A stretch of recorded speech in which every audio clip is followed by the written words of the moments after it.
That shield placement is extremely weird. This thing looks like a Torterra with its like top cut off or something. Frozen Torterra. It's a very weird looking Pokemon.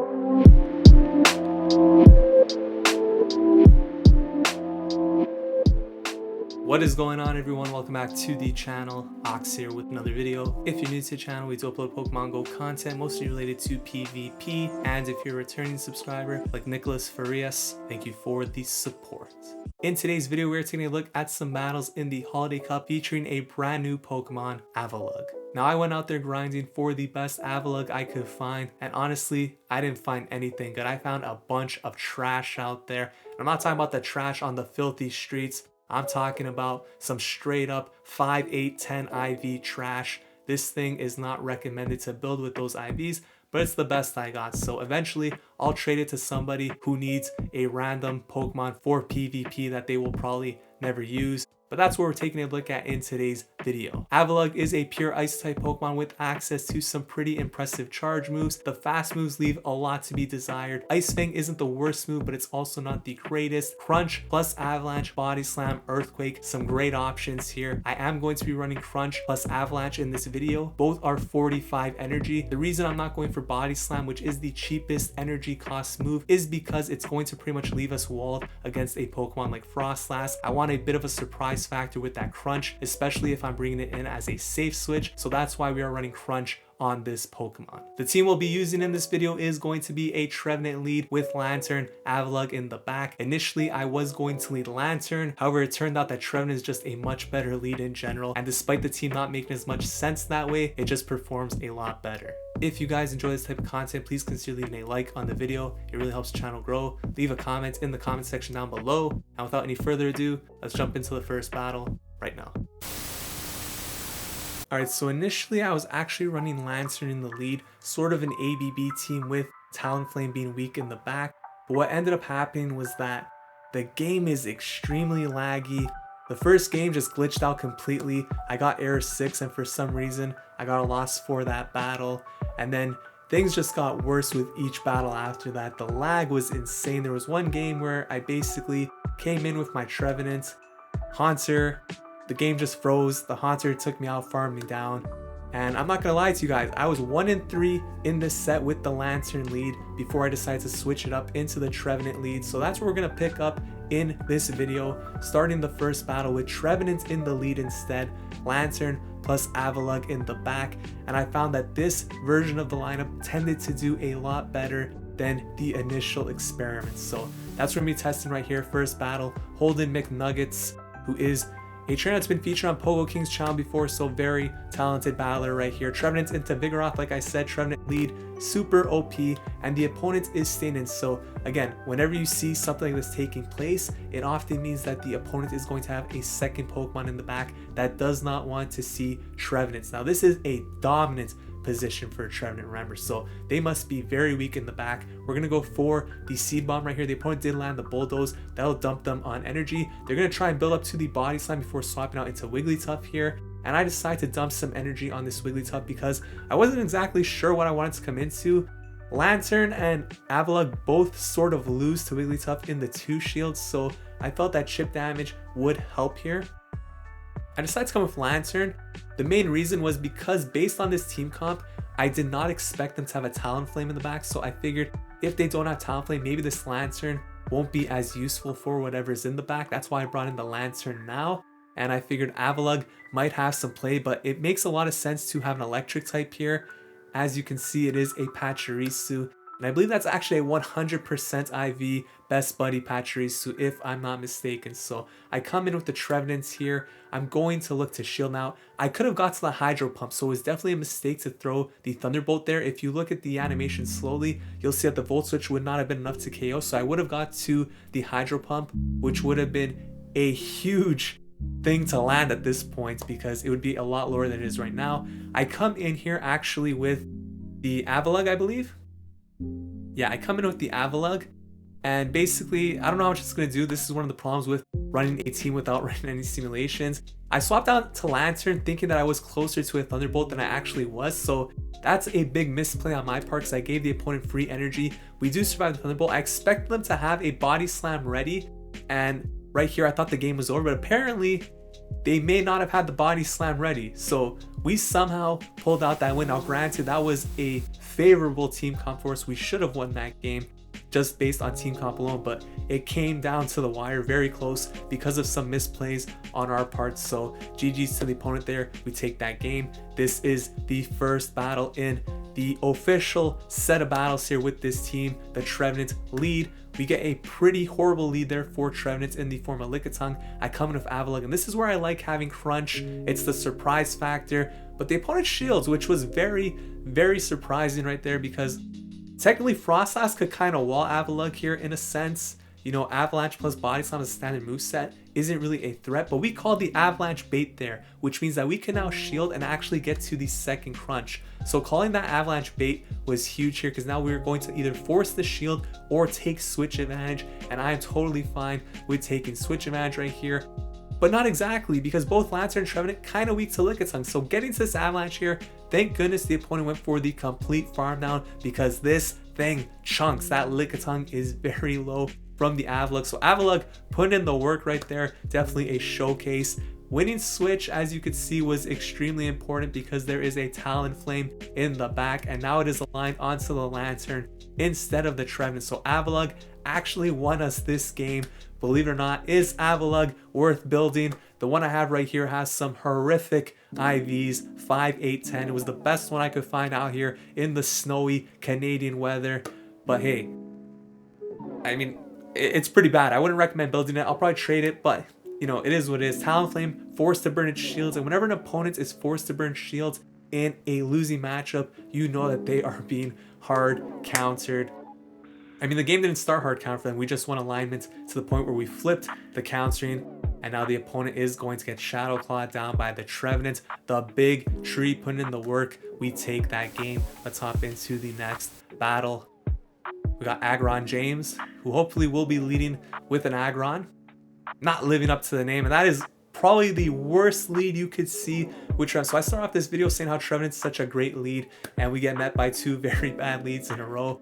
I swap out into Lanturn here, which obviously is a lunatic move, but I stayed in for a second with Trevenant just to ensure that the moveset was not Razor Leaf. If it was Razor Leaf, I probably would stay in with the Trevenant, but because it was a Razor Leaf, I had a decision to make Avalugg or Lanturn. I decided to come in with the Lanturn and just sort of sack it, but pretty tough spot here. I do come in with the Avalugg, and I waited out the switch timer, hoping that I could actually switch out here before they get to a move, but we're not able to. So now the switch timers are desynced. I will be able to come with Trevenant, and my hope here is that I could get this in a situation where I take out the Graveler, potentially farm down the Tropius before it gets to a move, and that could potentially give us a win con for whatever's in the back. The Tropius just gets to move right at the end. This is a huge blow. I know it's only a Leaf Blade, but it really sucks because now what this means is that we won't be able to get to two moves here against the Rock Hole team. Golem in the back. If that Leaf Blade did not land, we may have had a chance to win this game, to be honest, because I would likely get two shields right here. I'm going for the Crunch in this case only because I want the defense drop. I think that's the only win con right here.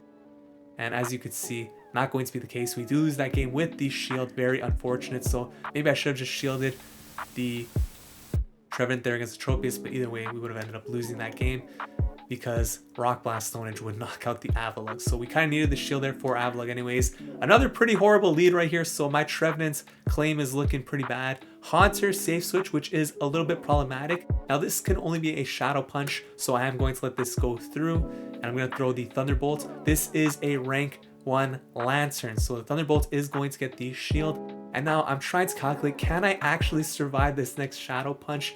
If I can I make it to the Thunderbolt, survive the Shadow Punch and the Shadow Claw? Rank 1 Lanturn coming through super clutch. Are they going to burn the second shield right here? A little bit of lag, you hate to see it. Yes, they do. So we're going to take a 2 shield advantage. Now, the bad part here is that we don't have a hard counter, so I'll have to come in with Trevenant, take quite a bit of damage, shield once, but commit to the farm down. And then Wigglytuff comes back in. We will have a nice energy lead here with Trevenant, so I have a decision to make. I have a shield advantage. I'll probably go for 2 Seed Bombs and then look to swap out into the Avalugg. hopefully get a head start on whatever is left in the back. It doesn't look like it's a Talonflame, so we should be okay in most situations with the shield advantage, but we'll see how this plays out. Seed Bomb comes through, I swap out to the Avalugg, and it's an Alolan Graveler, which isn't great, but remember, we do have a shield.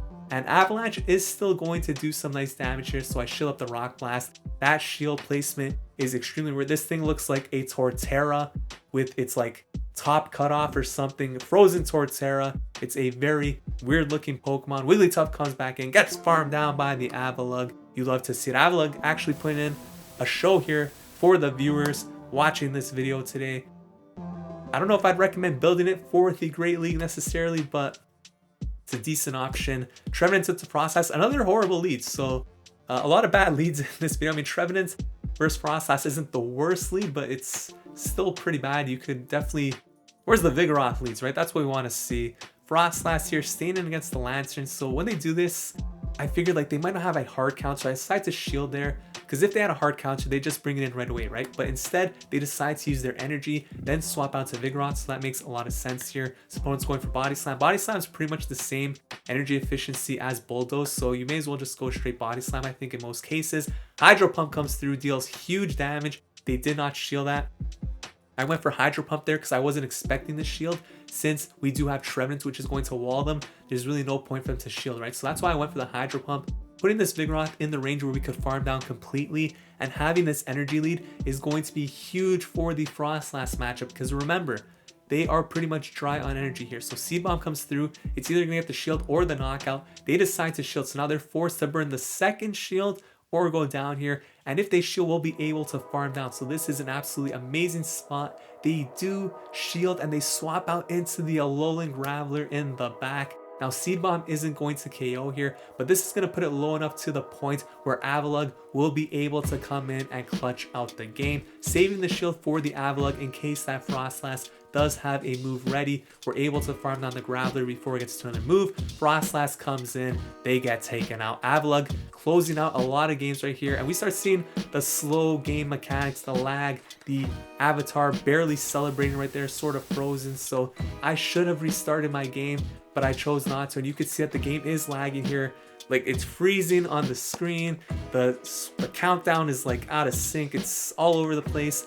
Definitely want to restart. Now here, I always seem to do this for some reason. When they bring in Trevenant, it's my own. I stay in and throw the Seed Bomb. They never shield. I should just be swapping out into Avalugg immediately here. It's a pretty dominant matchup. Now I need to survive the Shadow Ball. Never ran the Sim, so I wasn't sure, but Avalugg, the big thick boy, taking that Shadow Ball very, very well. Able to farm down, maintain alignments, and even shields. Graveler comes in here, so we're gonna throw the Crunch. I'm going for Crunch because I want to get the defense drop, of course.